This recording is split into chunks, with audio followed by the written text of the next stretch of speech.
Hey everyone, it's Utsa. In today's video I'll be showcasing the Sonnet, a 75% from Mode Designs. Mode offers a ton of customization options for the Sonnet, so this board can range anywhere from $350 to around $700 depending on the choices you make. Mine came in at around $400 and features a green on white case with a brushed copper accent, black internal weight and FR4 plate. The theme here is Matcha, so I paired Osume's beautiful keycaps with Matcha switches from Joiningkeys. These are Factory-lubed JWick recolored linears that sound fairly decent stock, though I suspect they'd sound even better hand-lubed. As usual, links for everything you'll see in this video can be found in the description below. Real quick favor before we get started, YouTube tells me that more than 98% of you are not subscribed, so please do me a solid and hit that subscribe button. It really helps a lot. Thanks in advance, and now let's get on with the video.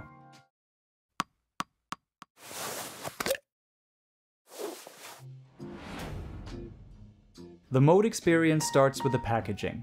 Mine came in the solidly built two-tone case that hints at Mode's minimalist aesthetic. The first thing you'll notice when you open the box is the board itself. The anodization is gorgeous. The green finish exhibits a wide range of shades depending on how the light hits it. I just love the curvature in the side profile. The top and bottom case housings blend into one another seamlessly. The minimalism continues on the case bottom, which features just Mode's logo discreetly etched into the case material. The USB-C port is centered and recessed, in keeping with the design's symmetric aesthetic. Underneath, you'll find your remaining customizations. In my case, that's an FR4 plate, plate foam, PE foam, a Hotswap PCB, and a silicone case dampener. Mode also includes a branded switch and keycap puller and screwdriver, as well as a syringe with Krytox 205 grade 0 lube to tune your stabilizers. The accent and internal weight are boxed separately, presumably to keep their finish perfectly isolated from potential scratching. Underneath are the remaining parts: screws, bits, and plate caps, the USB-C daughter board, and the case feet. To be honest, the default internal weight I selected doesn't add much, but it is beautifully finished. The copper accent is gorgeous, and I couldn't wait to see what it looked like against the green finish of the top case. The build is super simple. Because there are already a ton of videos showcasing foamless or just partial foam builds, I went all out to see if the result would be appreciably different. Step 1. PE foam. Step 2. Stabilizers.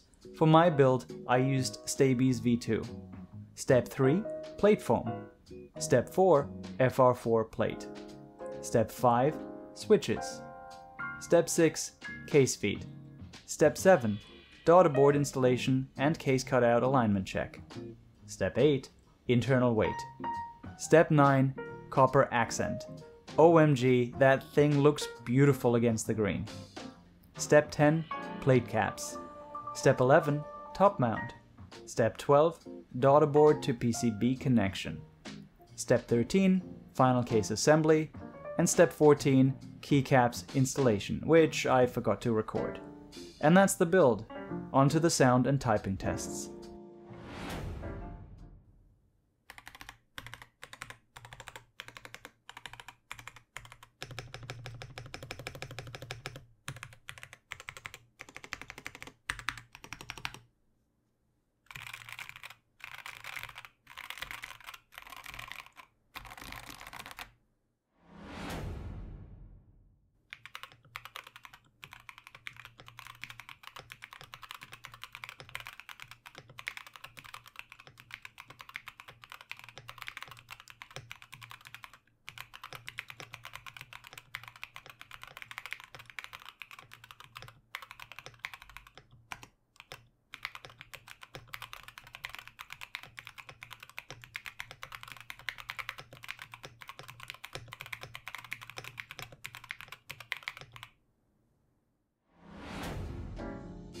If you love 75% and are looking for an upgrade from a budget option that also lets you experiment, then get the Sonnet.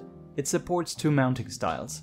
Mode describes the isolated top mount as having an open sound signature that delivers a flexible, bouncy typing feel, whilst the stack mount should deliver a more muted sound signature and a firm, consistent typing feel. To be honest, I couldn't really hear or feel a difference when I tested the board, first without and then with the case silicone, So the latter is what I recorded for the sound and typing tests you just heard.